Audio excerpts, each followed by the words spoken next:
A number of years ago, my family moved to North Carolina. And when I moved there, one of the first things I did was find an MKP group. And in that I group, I met a man by the name of Frank Phoenix. He was just an incredible, giving man. And one day he was coming up to New York and he told me about somebody he invited to speak at the event to young people. And that person was Charles Eisenstein. He told me about an incredible book, The More Beautiful World Our Heart Knows Is Possible. And I thought to myself, what kind of a title of a book is that? Well, it's a pretty incredible book, and I really would invite those of you that haven't read it or any of Charles Eisenstein's many books to do that, as well as check out his website, charleseisenstein.org.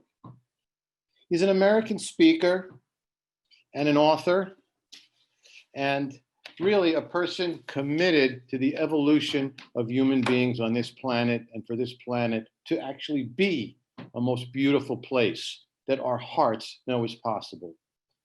Charles, are you here? Yeah, I'm here and listening to your flattering words. So. I've so enjoyed getting to know you over the last month or two since this conference was planned, and really appreciate you accepting and gifting us with your presence today.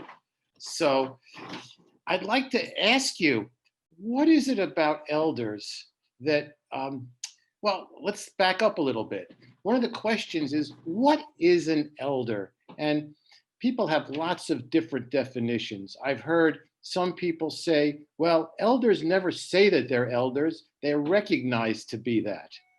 And then other people say, well, when you declare something and you speak it into being, then you create the future that you want to see. So I just want to throw it to you a little bit about just what is an elder? Yeah. Well, so keeping in mind that you're asking an extremely young person that question, actually, I don't know, I'm 52, so, but probably younger than the majority of you people. I'm not sure if it's the best way to think of somebody either is or is not an elder, but that an elder is a function that exists in relationship to a community. So a given person could be occupying or enacting that function or not at different times. But so regardless, the way that I understand an elder is somebody who knows that he or she is going to die. You may think that everybody knows that, but in fact, our whole society is built around denying that truth, that we're all going to die.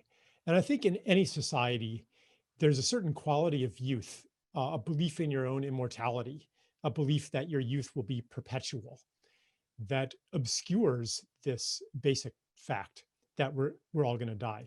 But as we go through life, the intellectual knowledge that you're going to die gets deepened through watching your loved ones die, through seeing your friends die, through experiencing the body's decline or progress toward death. So death becomes no longer theoretical, especially when you see your parents die. That these beings that have pretty much always been there. I mean, from the day of your birth, this constant presence and this suggestion of permanence disappears. And so that's maybe one of the series of initiations into true elderhood. And I think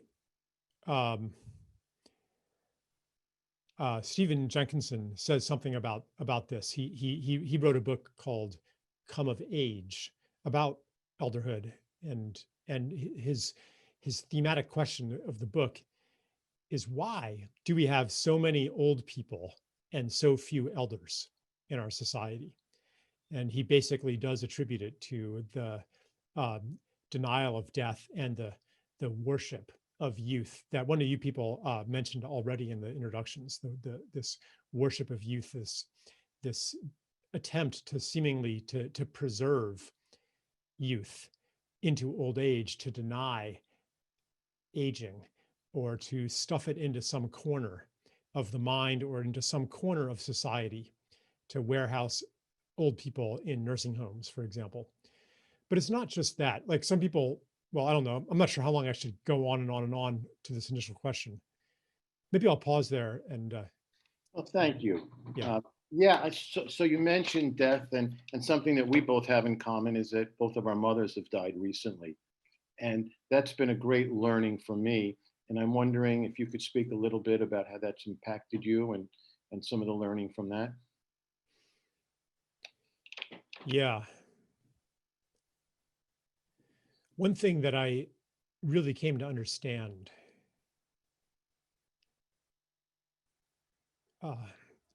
we speak of death as an initiation, actually, which pretty much I think every culture that understands that the self is not limited to just this separate individual, that it comes into existence with birth and is annihilated with death. But any culture that has a broader understanding of the self will also understand death as an initiation into some next state. And that became much more real for me when I witnessed my mother's final weeks and months and days, and her death process, where it was clear that she was going through some kind of mighty struggle, and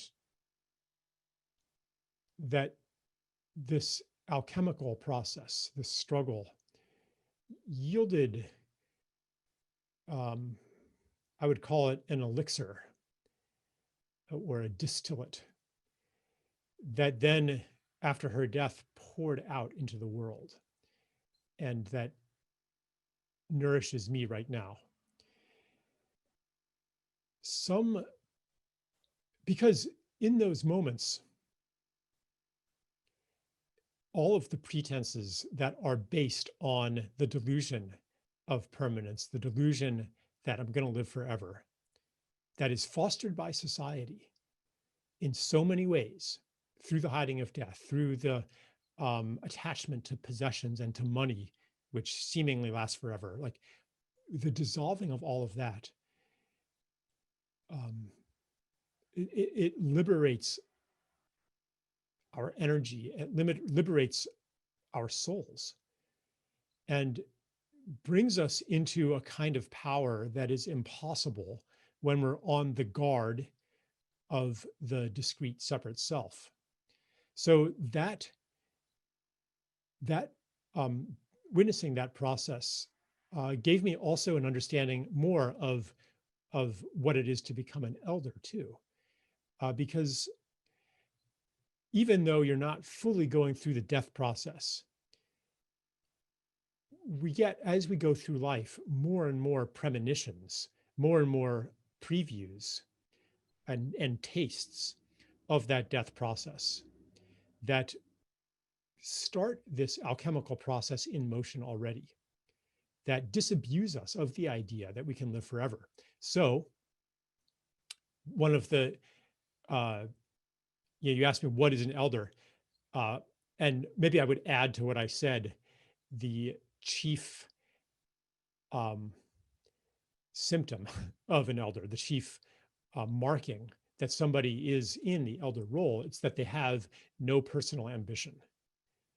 And it's not, again, it's not like turning on a light switch and all of a sudden you have no personal ambition, but the more you understand that you're going to die, the less ambition that you have. Even the ambition to create a legacy that is associated with yourself, because you can't take anything with you. This was, at the beginning, one of the people invoked their their mother, their grandmother, giving is receiving. If you know you cannot keep any of the things that you have, then the only safe repository for those things is the world. It's to give them out until there's nothing left to give. And it's not an act of sacrifices. It's simply coming from the recognition that I can't take it with me. So the only way for it to be permanent, for it to stay in the world, and for me to stay in the world, and for the elixir of my life to pour into the world, is through what I give. And so the elder is fully in a state, I mean, to the extent that one of us is an elder, we are in that state of generosity. And yeah, whereas a young person is rightly full of ambition, because they're in, what am I going to make of my life? And what am I going to create? And what space am I going to occupy here? And the ambition could be, could take many directions, but it's an energy of youth that gives way to, you could even say it's the expansion of the ambition to the point where it isn't even ambition anymore, where it's not about me anymore. So yeah, thank you for that. And that brings in our culture that we live in here in America, where we see many people worshiping their possessions, their material goods. How can we transition from that place to the place you're speaking of?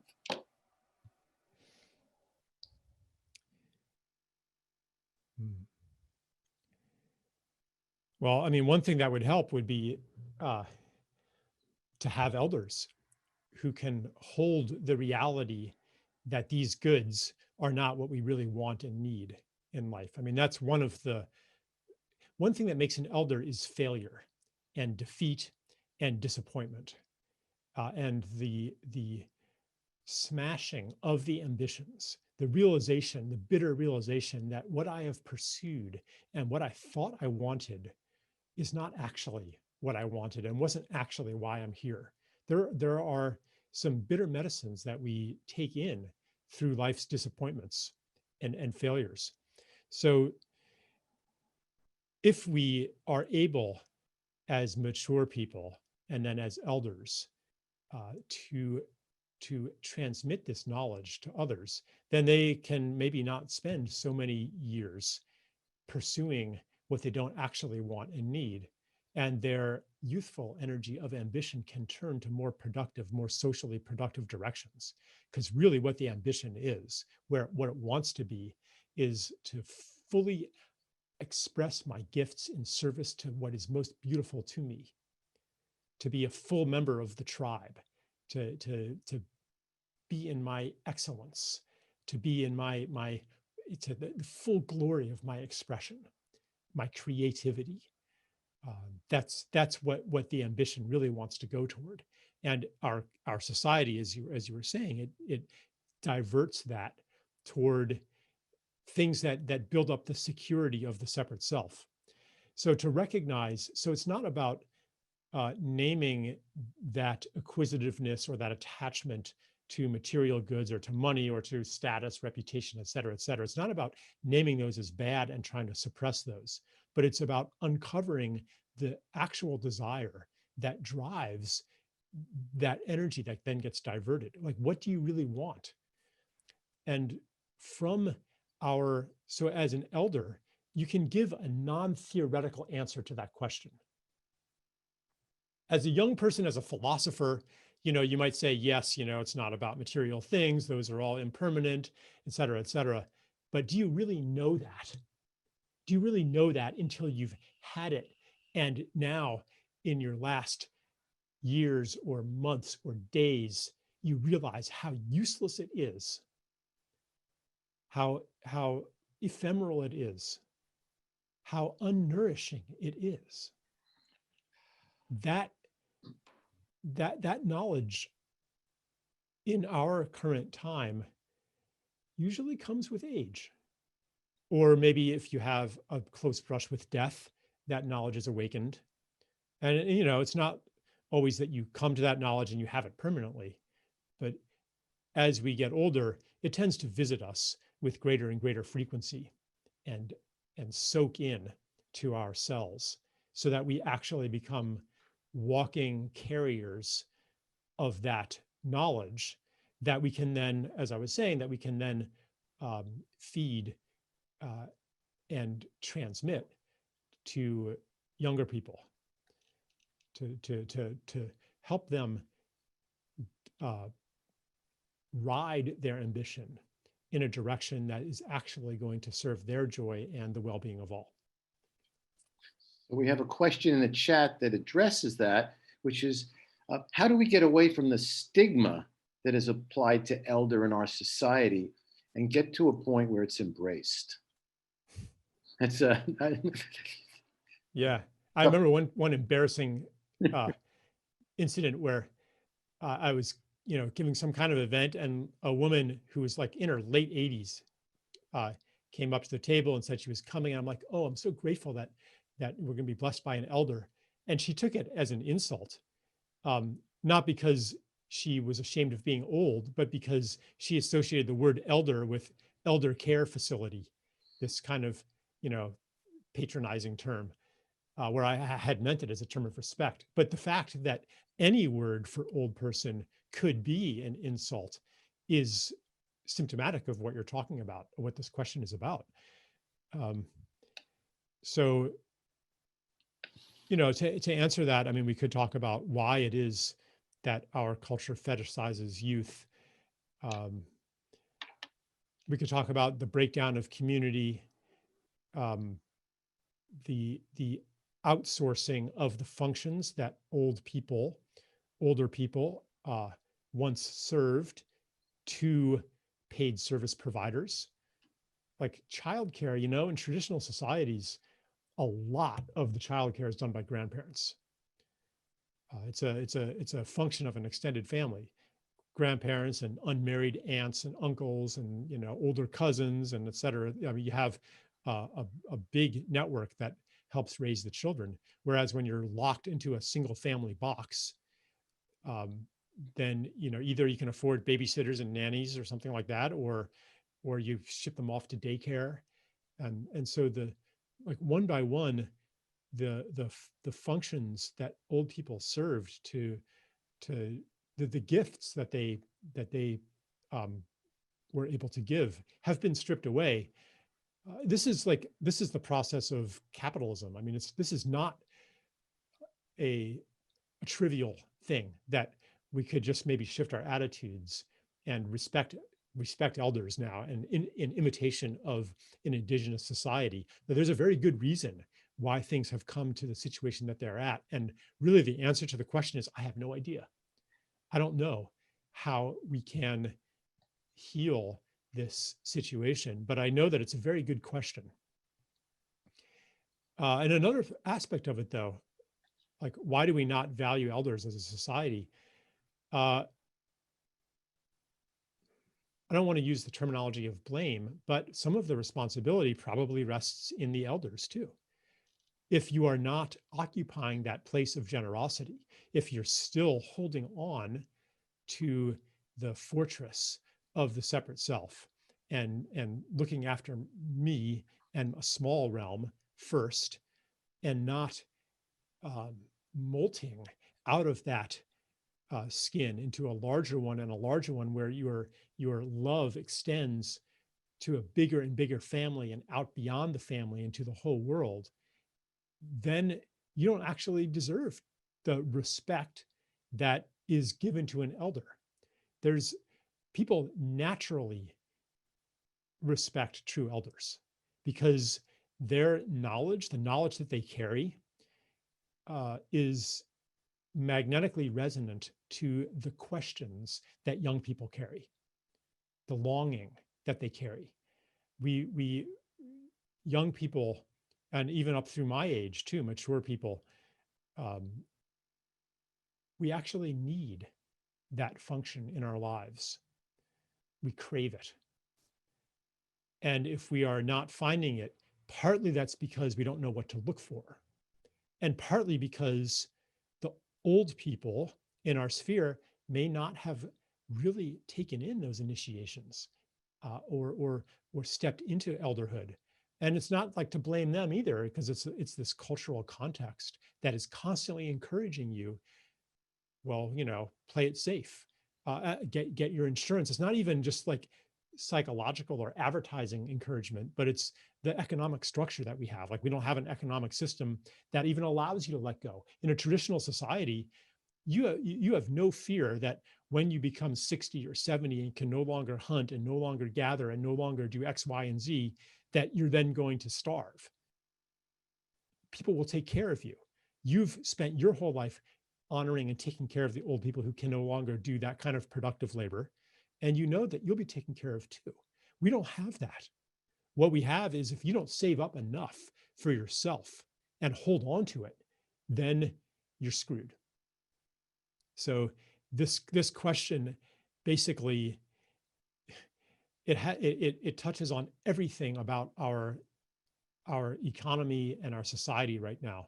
It's not like one isolatable problem, but it is one of the doorways to a holistic systems change that I think we all can sense. We all can sense that the transition that is upon us, that we are seeking, that we want to choose, is all encompassing. It includes every aspect of our society and every aspect of ourselves that participates in that society. That's the excitement, and that's the almost, I don't know if you guys have this, but in our current times, when it looks like the world is falling apart, in addition to the dread, the fear, the sadness, there's also a sense of, at least in me and a lot of people, a sense of, this is good. Let's bring it on. A sense of excitement, a sense of new possibilities, a sense of a potential liberation from a world in which we had been trapped. This desire for a liberation from a world in which we've been trapped is part of the desire to become an elder and not to be trapped in this extended youth and self-serving, self-protecting state. So yeah, I'll leave it at that for the moment. Thanks. So you mentioned a couple of the rites of passage into elderhood. I certainly have experienced that myself with the death of my parents and becoming the eldest or the most senior person in my family to hold that responsibility. And you've just touched on the child rearing aspect and the times that we're in now. I know of many elders that are now engaged in caring for their children, as was done in days past. My daughters, they now have a sister living with them, and I'm getting to do that. So how can we bring more of this into our world today? How can we create more community where elders are respected? And when I say elders, that's really tricky, because when people hear the word, the connotation is going to be different in different people's minds. So what do you mean by an elder? I know that when I've heard that indigenous tribes, we honor those elders, even in our culture.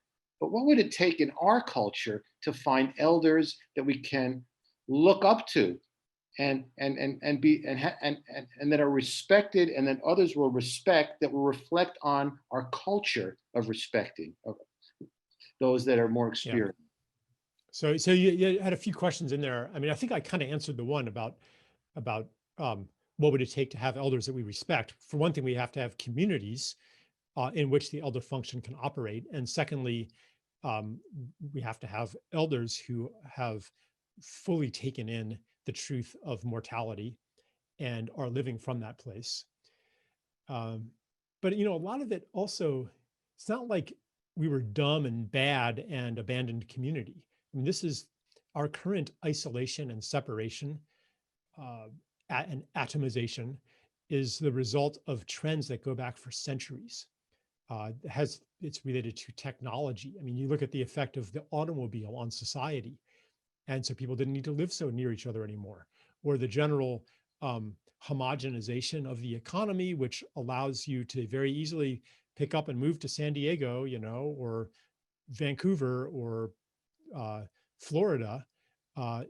And, there you have your family, and your parents are in Boston, and you fly a couple times a year to visit. And I mean, we could talk about the like zoning laws and the single family home, which reifies or it's one of the physical aspects of this cultural and economic trend. It's not so easy to undo it right away, but one thing that we can do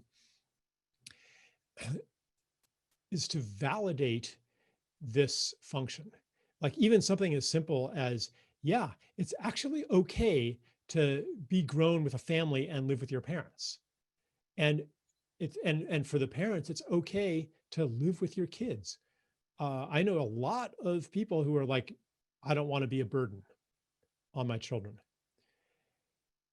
So and there's even shame around living with your kids, because then everyone's going to think that you're being a burden on your children. You're supposed to be independent, and like we got to let go of that and to celebrate the extended family and the roles that the grandparents play in an extended family. And we need to, so that's part of it, like just our attitudes and narratives are part of it. Like the narrative about what does it mean for you to live, with your parents or with your children, your grown children. So narratives are part of it, but then there's also the social and economic dimension of it. Like in a lot of places around here, like if I wanted to build an extra house on the property or 2 or 3 extra houses, like zoning ordinances wouldn't allow me to do that. Like the whole thing is set up for a certain vision of how to live life. So there's steps to be taken on that level. And then, I mean, a lot of it also is to relocalize the economy and to undo some of what had seemed like progress, which has resulted in you sit in front of your computer and order things from all around the world that then show up at your door, not creating any ties with anybody around you. So to bring economy back into sociality, which isn't to say that we have, that we locally produce our own microchips or something like that, but there's a lot of things that we need and want and use that can and should be produced locally, and that would enrich our lives and weave community together more. Anyway, I mean, I could go on and on, but I think you get my point, which is that this question branches out into every aspect of our society. Yes, thank you. I'm just going through the chat here, and there's some questions that want to know, and some people that want to know a little bit about you having been through MKP and the Mankind Project, being a member, and that there are thousands of elders that are in the, or let's say men over 50, 55, in the Elder Society and MKP. What is it that, any suggestions? And what have you gotten? What do you see that's been beneficial from MKP? I do know you did a podcast. You did an event with Boyce and Hodgkin, the communications director of MKP, years ago, and about the new masculinity. And I'm just wondering what you can say about that today.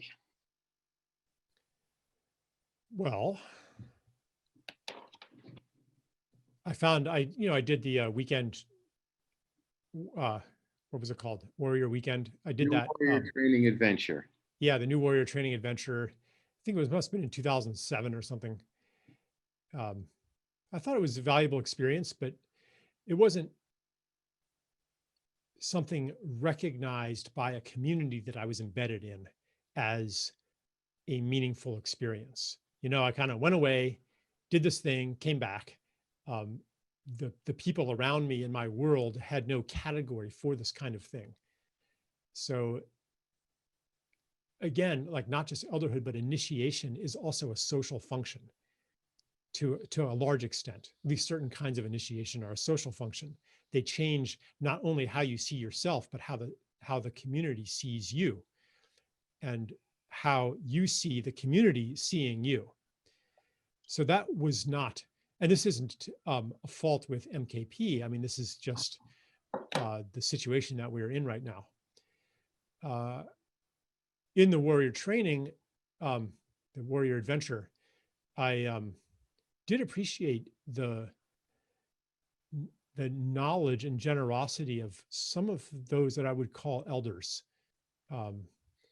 who were masters at administering some of the experiences that we went through. And their mastery came because they had gotten out of the way. They weren't in it for themselves. They were fully in service.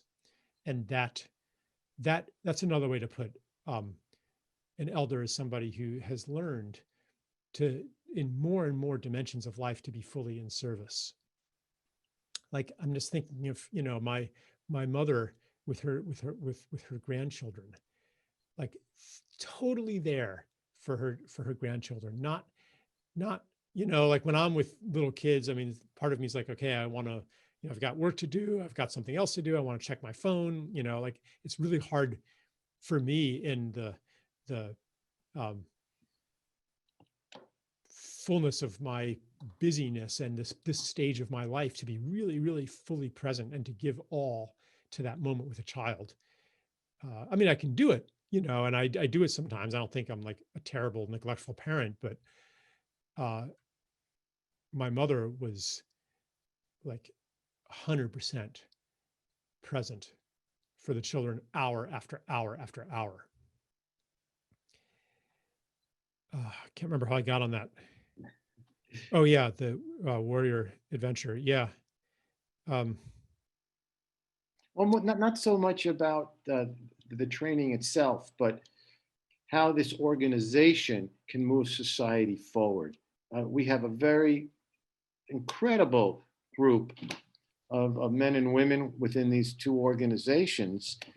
And yet there is a question of how can we utilize this connection that we have, this brotherhood and sisterhood, to impact society in a positive way.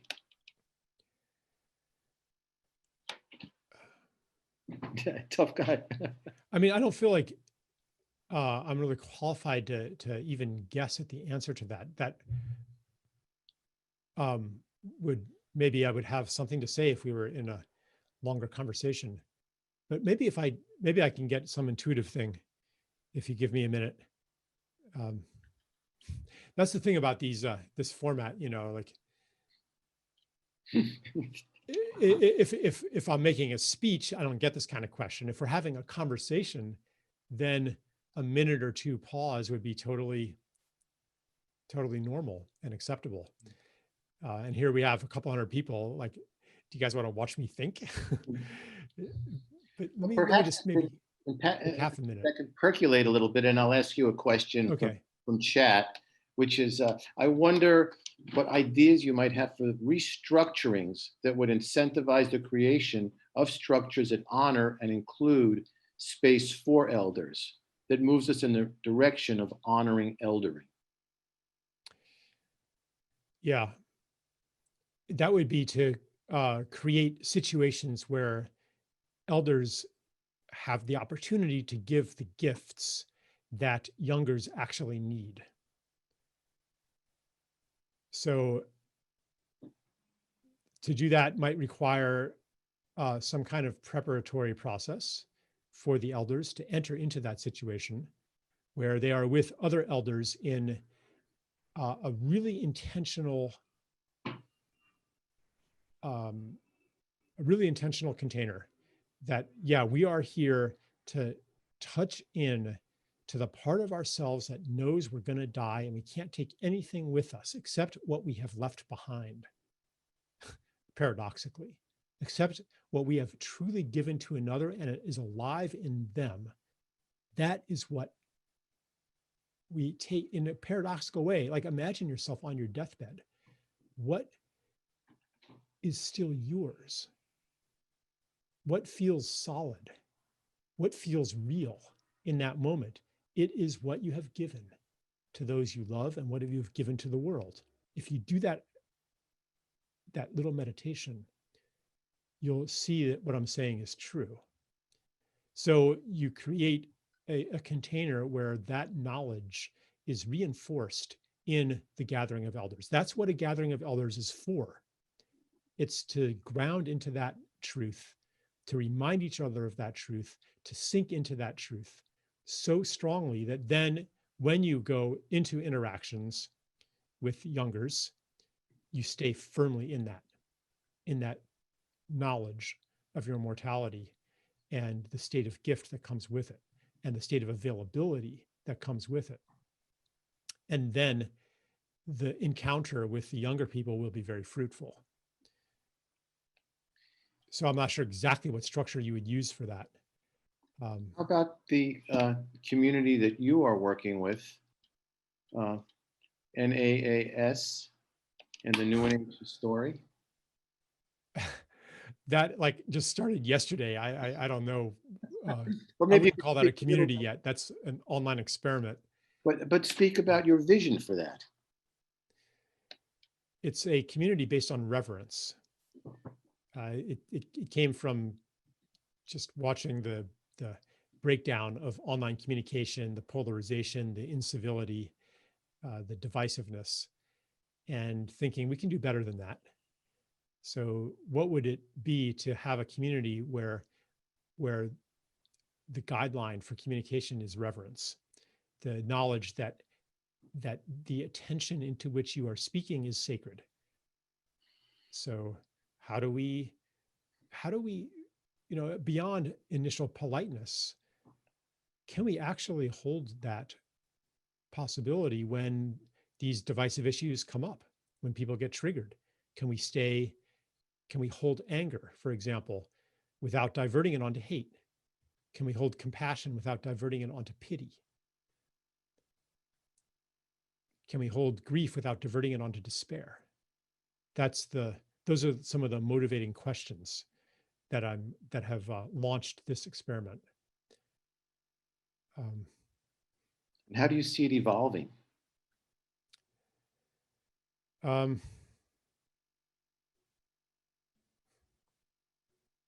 don't know how it's going to evolve.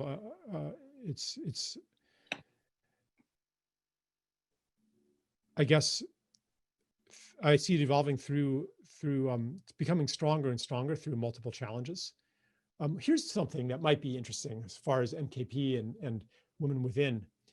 I got this idea from my friend Al-Noor Lada, who was one of the founders of the rules.org. And one of the things that they did that I thought was really amazing is they built in an expiration date to their organization. They said I can't remember the time period, I think it was 15 years. But they said in 2020 or 2019, we will dissolve the organization. And so they had a collective recognition of the mortality of their organization built into it. Whereas a lot of organizations, it's all about how do we hand it off to the next generation? How do we transition beyond the founder? How do we, bring in more young people, et cetera, et cetera, et cetera. And I'm not saying that should not be done. I'm not saying that organizations shouldn't persist over many generations, et cetera. But to put also on the table, maybe it's time for our organization to go through a conscious death process. What happened with the rules.org is that it kept them very creative and flexible right up to the end because they weren't so invested in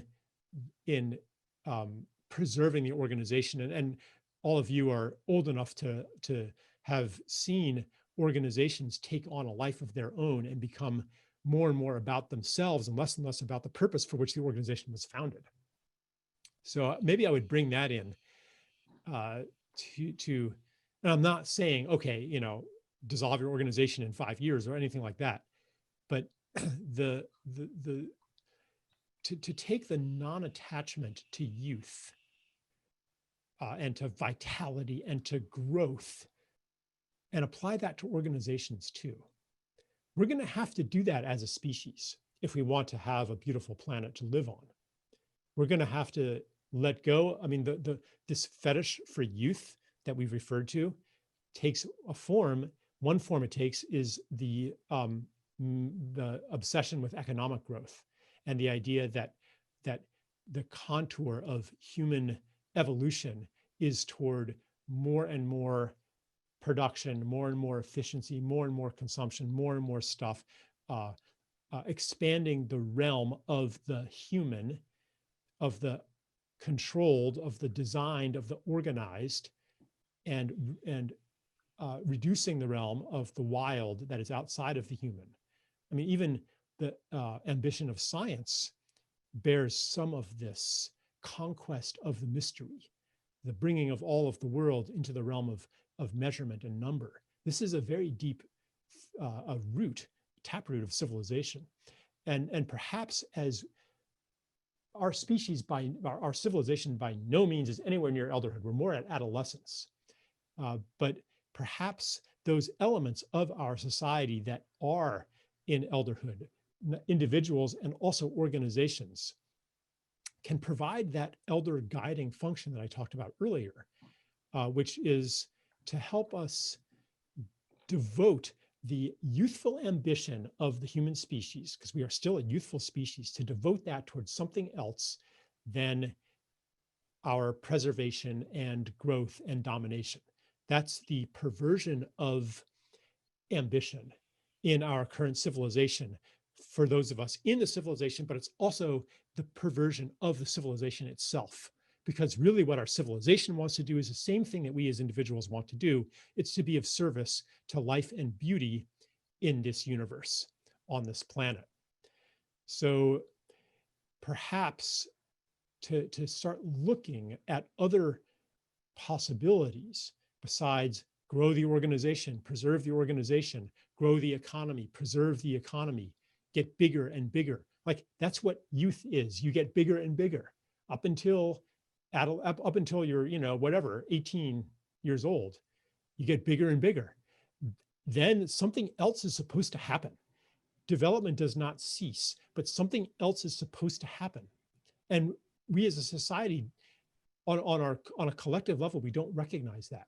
So to answer that previous question, this is just one possibility. Maybe organizations can start modeling this turning away from the ambition to grow and to stay here and to keep my place. Like maybe the organization as a whole breaks open like an egg and pours out its gifts to the world. And again, like I would not presume to, just as I would not presume to go to a human being and say, old guy, it's about time you passed away, about time you died. I don't know that. And I don't know that for any of your organizations, but I would like to put that on the table. Like the idea of a death or a metamorphosis into something of the next incarnation. Yeah. I mean, perhaps we're in the midst of that right now in the world today.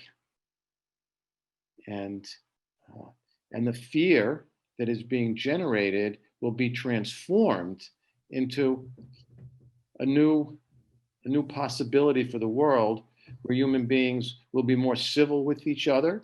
And perhaps, do you think that being more civil, learning how to be civil and understanding and compassionate online will transfer into human relationships when the human contact will resume again, the close human contact that many of us are missing? Well, yeah, it is practice for that. That's one of my intentions, is that we develop those muscles of holding peace and respect and reverence when we're massively triggered. Because if we can't do it, in a so-called conscious community, how are we going to expect, Israelis and Palestinians to do it?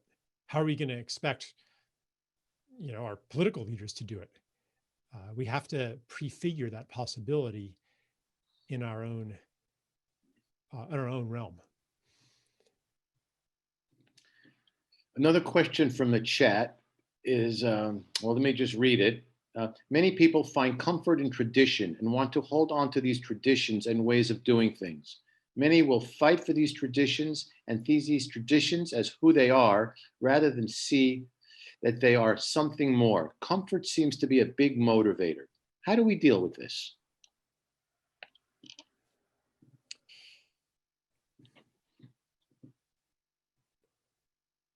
So I'm not sure if the question means like, how do we deal with this on a social level, or how do we deal with this on a personal level? Given the question, or I think on a social level. Yeah.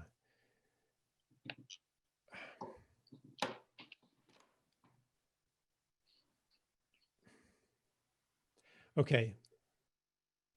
I think the clinging to tradition, the tradition is a proxy for something else that is desired, a proxy for something that is lost.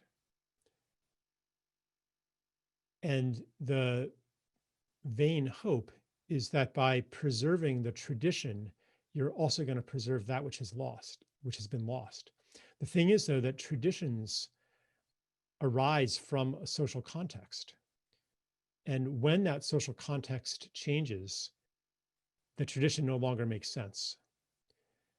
So perhaps the real yearning is for some aspect of the social context of our society that we used to have, that we no longer have. And I do think that there are many, many beautiful things that are core to human well-being that our society no longer has. So I guess maybe this is a bit of more of a, but we could apply it personally or socially, just to ask, what is really wanted here? What is the tradition a proxy for? And then to use that as the starting point of an inquiry. Could you speak a little more about the personal aspect? Like the comfort that we crave as humans, how does that get in the way? Does it get in the way?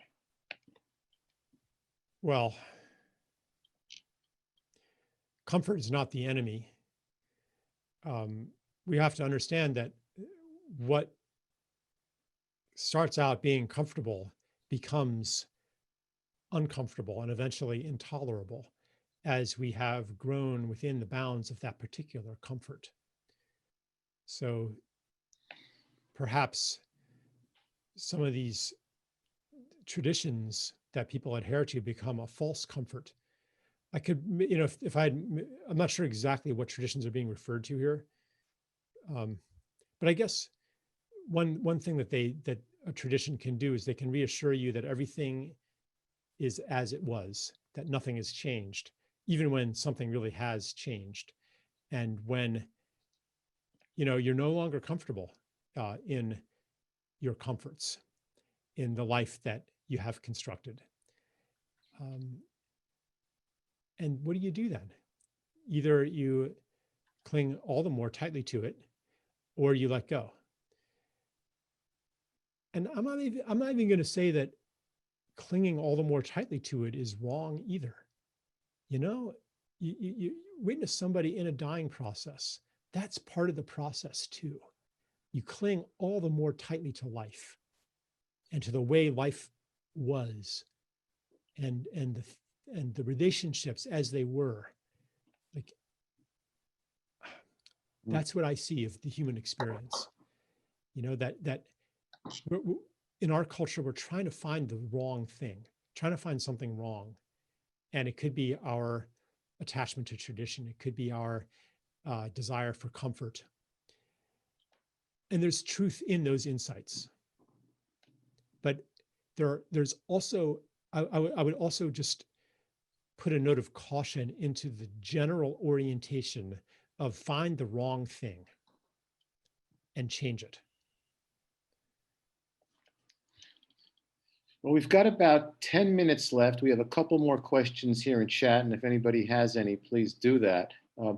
But this question is, please give a few examples of the lost that we might want to reclaim, or recover. Yeah. The general title for the loss that we want to recover is connection. To walk outside your house and know the story of every face that you see. To know the stories of the grandparents, of the people that you interact with. To know the names of all of the trees and plants that you see outside, and to be in relationship to those. To know who lives in those trees, where they grow, what their life cycle is, like, and to be related through food and medicine and construction to the beings around us, to be embedded in the world, to understand ourselves as relationship, to know ourselves as relationship, to experience ourselves as relationship, to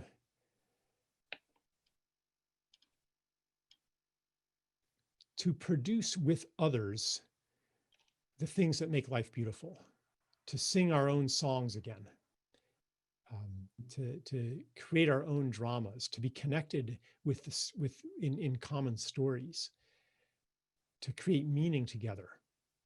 I think you kind of answered this next. It's on this next question. Was, do you feel that a new evolutionary energy is coming to the planet, and how can we align with it to build a better world? I think that's what you were just speaking to, but perhaps elaborate a little bit more on that. Yeah. I do think that you could say that a new evolutionary energy is coming, that collectively we are going through a coming of age ordeal, that it no longer works for us to inhabit the youth and growth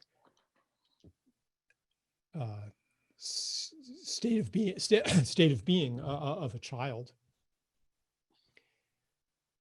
And that it's not only that we've exhausted the possibilities of that state, and no longer it's not only that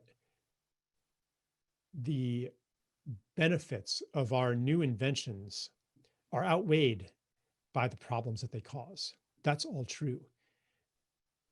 There are also beings outside of the human that are allies with us in administering this coming of age ordeal. Like and this maybe is even, what can we do about it?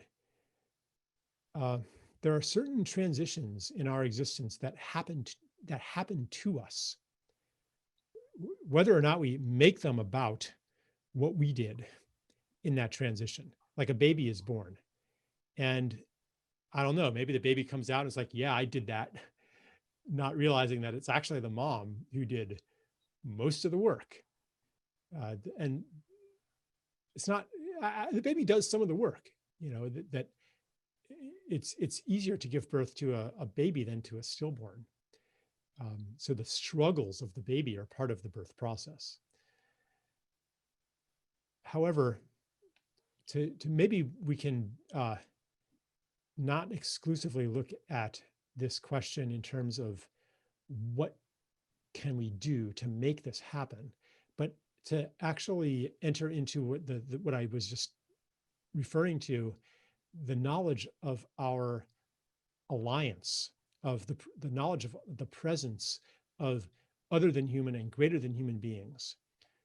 And these could be forces of nature, they could be the planet, they could be the cosmos, which is beaming in new agey energies, I mean, I'm not like so fluent in that language, but I think that there's something to it. And the being of society, the being of the social forces that surround us, knowing that,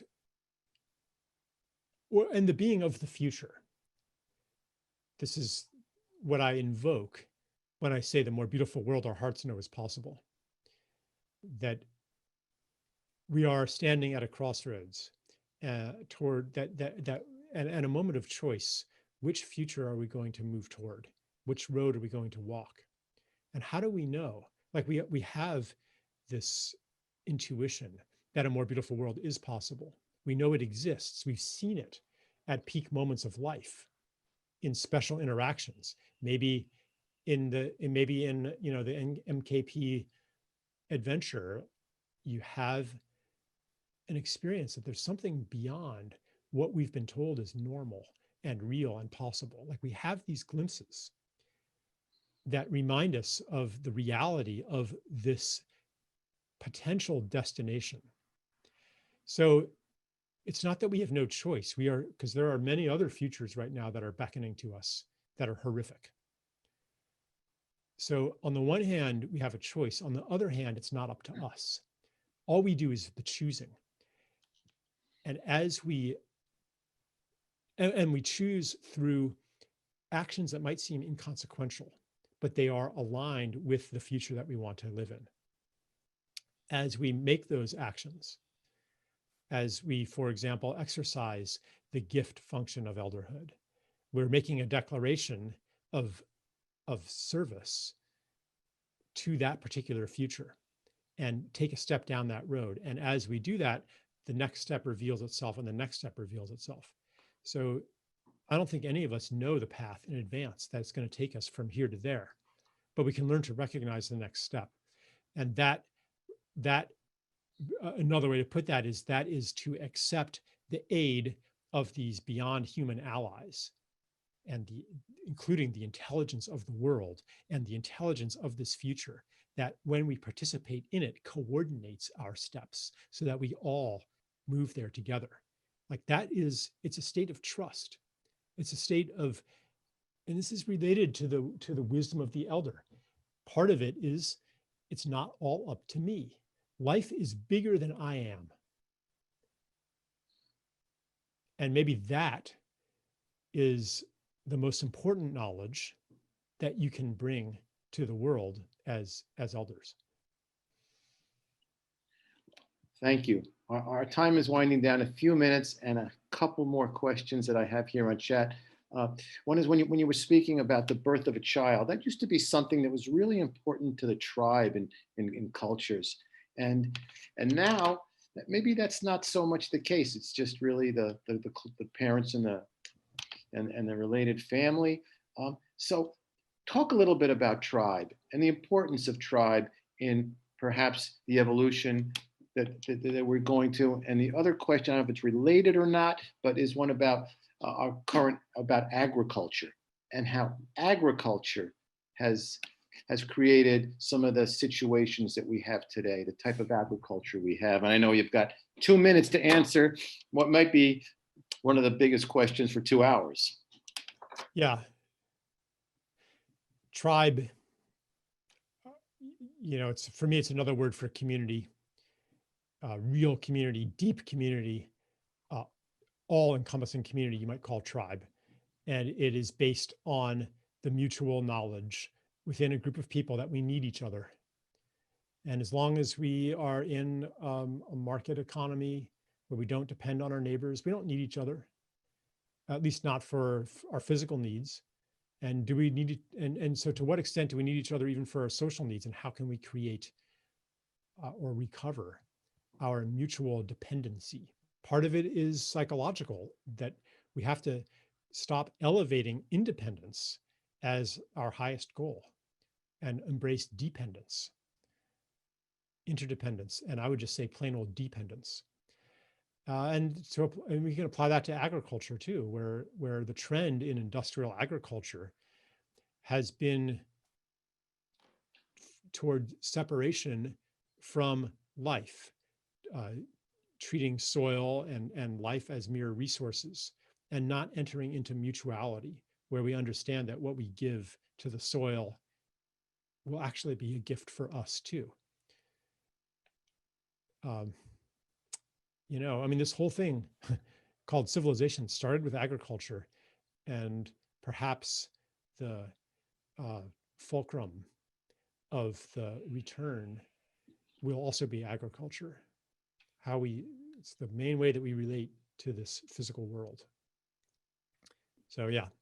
Well, thank you. Yeah. Thank you so much. Really appreciate the gift to this gathering and to Women Within and the Mankind Project. Thank you so much for coming here and having this conversation with us. Yeah, my pleasure, Jerry. And hopefully it's the beginning of a new, more beautiful world for all of us.